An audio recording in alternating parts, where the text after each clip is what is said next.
শুভ সকাল বন্ধুরা। আজকের দিনটা হচ্ছে 28শে জানুয়ারি। 28শে জানুয়ারি বুধবার।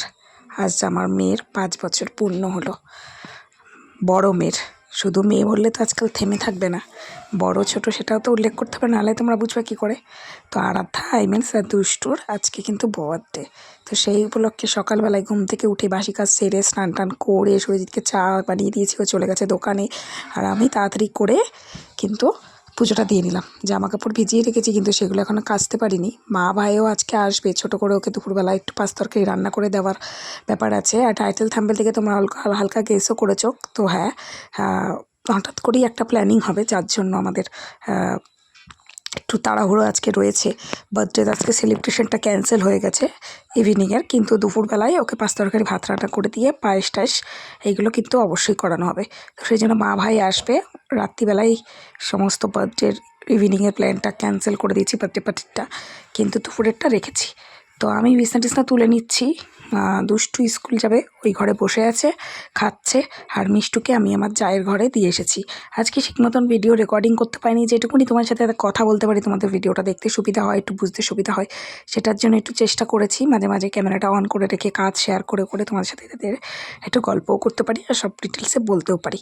তো আমি এখন বিছনাটা শেষ ঝাড় দিয়ে নিলাম। এরপর দুষ্টুকে কিন্তু আমি স্কুলে পাঠিয়ে দিয়ে জামা কাপড়গুলো কেচে নিয়েছিলাম। তারপরে মার আসতে একটু লেট হচ্ছিলো বলে আর মিষ্টু ঘুমাচ্ছিল বলে ভাবলাম কী করি। তো দেখো এখানে আমি পাঁপড় ভাজছি দুপুরবেলায় ওকে দেবো বলে। আর এখানে ভাতটা হয়েই এসেছে, শুধুমাত্র একটু উপর দেবো, এটাই বাকি আছে। আর কিন্তু এখানে এখন ডালিয়া বসাবো বলে শুকনো লঙ্কা ফোড়ন দিয়ে, জিরে ফোড়ন দিয়ে আর আলু পটল লঙ্কা দিয়ে মুসুরির ডালের ডালিয়া বসিয়ে দিয়েছি। আর এপাশে মিষ্টির জন্য দুধ জাল দিচ্ছিলাম। দুষ্টু দুধ জাল দেওয়ার পরেই চলে এসছে মা ভাই। তো এখানে দেখো মা সবজি যেগুলো নিয়ে আসা দরকার সেগুলো নিয়ে এসেছে। যেহেতু ওর বার্থডেটা সানডেতে হবে, তো সেই জন্য আর মারা যেহেতু থাকবেও না, তো একবারেই সমস্ত বাজারঘাট আমরা ফ্রিজে ঢুকিয়ে রেখে দেবো। আর ফ্রিজটা চলবেই। আমরা ঘুরে এসে, মানে যেখানে যাব সেখান থেকে ঘুরে এসে তারপর বার্থডেটা সেলিব্রেট করব। তো তার জন্য দেখো, আর এখানে কিন্তু আমি ডাল বসিয়েছি। ডালটা কেমন লাগছে দেখতে অবশ্যই কিন্তু কমেন্টস করে জানিও। এটা একটা ভেজ ডাল, মুগের ডালটা একটু বেশি পরিমাণে সেদ্ধ হয়ে গেছে। আর দেখো ওখানে দুধের হাঁড়িটা আমি কিন্তু ঢাকতেও ভুলে গেছি। তারপরে মাদের হাতে রান্নাটা হ্যান্ড ওভার করে দিয়ে মিষ্টুর স্নান হয়ে গেছে। দুষ্টু তো এখনও স্কুল থেকে ফেরেনি, চলে আসলাম আমাদের কুপার্স ক্যাম্প পৌরসভার ভেতরে। পোস্ট অফিস ব্যাংক আছে, তো সেখানে ঘুরতে যাব, তার জন্য তো কিছু ব্যবস্থা করতেই হবে। আর ওখান থেকে বেরিয়ে আমাদের স্টেট ব্যাংকের কুপার্স ক্যাম্পে ওখানে কিন্তু এরকম মাখা আছে, তো সেই মাখা কিনতে হয়। তো আমি কী কিনবো তো ভাবছি, আগের দিন কামরাঙা মাখা খেয়েছিলাম তো বলে আজকে আমরা নিলাম। আর তারপর চলে আসলাম মিষ্টির দোকানে, আমাদের রানাঘাট বলবো না, মানে পাকার মোড়ে, নাসরা পাকার মোড়ের বিখ্যাত মিষ্টির দোকান খোকন ঘোষের দোকানে। তো এখান থেকে দুষ্টুর জন্য 5 রকমের মিষ্টি নিয়ে চলে আসলাম। তো দেখো ও স্কুল থেকে এসে স্নান করার সাথে সাথে ওকে নতুন ড্রেস পরিয়ে দেওয়া হয়েছে। আর সমস্ত কিছু যা যা ভালোবাসে সব কিছুই দেওয়া হয়েছে। আর এখানে আরেকটা টুলের ওপরে, যেহেতু ওই জিনিসগুলো এষ্ঠ, তো তার জন্য আলাদা একটা সাইডেই কিন্তু টেবিলে ধান দুব্বো ঘট বসিয়ে দেওয়া হয়েছে, প্রদীপটা ধরিয়ে দেওয়া হয়েছে। তো প্রথমে আমার শাশুড়ি ওকে আশীর্বাদ করলো, তারপরে আমার মা ওকে আশীর্বাদ করলো, আর ওকে পায়েস দেওয়া হয়েছে। আর মিষ্টু দেখো শুধু যাচ্ছে প্রদীপটাকে চেপে ধরার জন্য। এত কিছু জিনিস আছে, ও কোনো কিছু ধরছে না, ও শুধু প্রদীপটাকেই ধরবে। আর ও কিন্তু কেঁদেও যাচ্ছে প্রদীপটা ধরতে পারছে না বলে। মানে ওর জেদের কাছে সবাই হার মেনে যাবে, ওর এত পরিমাণে জেদ, কি বলবো, মানে জেদের কাছে সবাই হার মানতে বাধ্য। তো দেখো, যেহেতু আমার শাশুড়ি পায়েস খাইয়ে দিয়েছিল, আর ও যেটা যেটা ভালোবাসে সেটা সবাই একটু একটু করে খাইয়ে দিচ্ছে। পায়েস তো খাওয়াচ্ছেই, তার সাথেও যেটা যেটা ভালোবাসে সেটাই খাওয়াচ্ছে। দান দুপুরটাও আবার বেছে আমার মাকে দিচ্ছিল। আর ও তো টাকা পেলে আনো না, কী খুশি, তোমরা রিয়াকশানটা তো দেখতেই পারলে।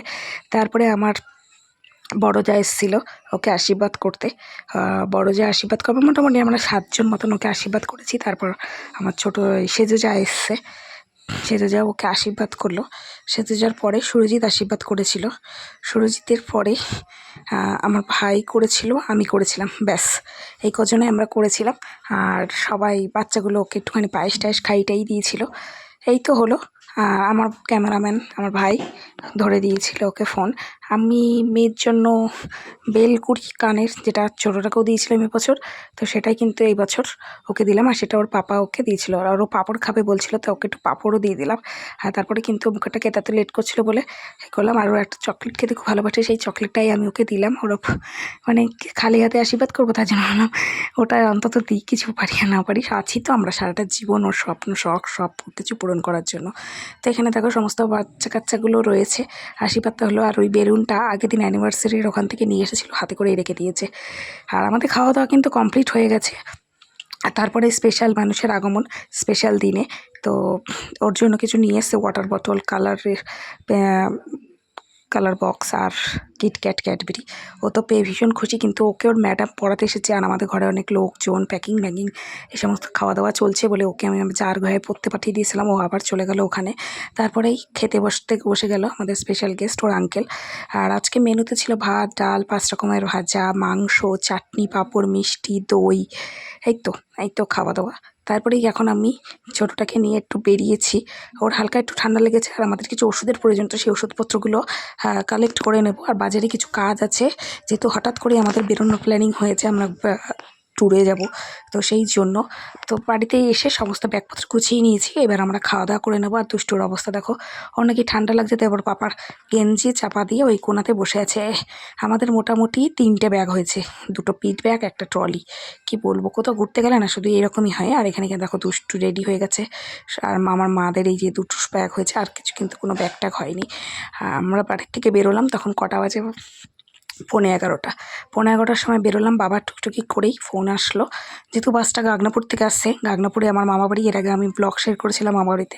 তো মামাবাড়ি থেকেই বাস আসছে, মামাদের সাথেই আমরা ট্যুরে বেরোচ্ছি। তো মামারাই আমাদেরকে বলছিল ট্যুরে যাওয়ার জন্য, তো আমরা যাচ্ছি ট্যুরে। আর সেই জন্যই বাসটা রানাঘাটের কপার্স ক্যাম্পের ওপর দিয়েই হাইওয়েতে উঠবে, চার্চের ওখানে, হ্যাঁ NH-12টা ধরবে। তো তার জন্যই আর আমরা দেখো বাড়ির থেকে বেরিয়ে কপার্স ক্যাম্পের চলেও এসেছি, আর বাসও চলে এসেছে। আর আমরা এখন যাচ্ছি, মামারা আমার নেমে নিচে চলে এসেছে ব্যাগপত্র তুলে দেওয়ার জন্য। তো সব মামাগুলোই রয়েছে, মামাদের সাথে চললাম ট্যুরে। কোথায় যাচ্ছি সেটার জন্য নেক্সট ব্লগটা দেখো। নেক্সট ব্লগসটা এখান থেকেই শুরু করবো, আর এই ব্লগটা এখানেই শেষ করছি। ব্লগটা আজকের কেমন লাগলো অবশ্যই কমেন্টস করে জানিও। আর যেহেতু দুষ্টুমার জন্মদিন আজকের, দুষ্টুমার জন্য স্পেশালি যাওয়াটা হচ্ছে, রাত্রিবেলায় বেরোচ্ছি। সকালে গিয়ে ওর নামে ভালো করে পুজোটা দেবো। আই থিঙ্ক একটু হিন্টস তোমাদের দিয়েই দিলাম, যদি বুঝতে পারো অবশ্যই কমেন্টস করে জানিও। আর ব্লগটা কেমন লাগলো অবশ্যই লাইক, শেয়ার, সাবস্ক্রাইব করে আর কমেন্টস করে ভালোবাসা দিয়ে যেও। দেখা হবে নেক্সট ব্লগে তোমাদের সাথে আবার। আজকের মতন চলো, টাটা, গুড নাইট। আর যারা এখনও পর্যন্ত চ্যানেলটাকে সাবস্ক্রাইব বা ফলো করে রাখোনি, তারা অবশ্যই কিন্তু করে দিও। Tata, bye bye.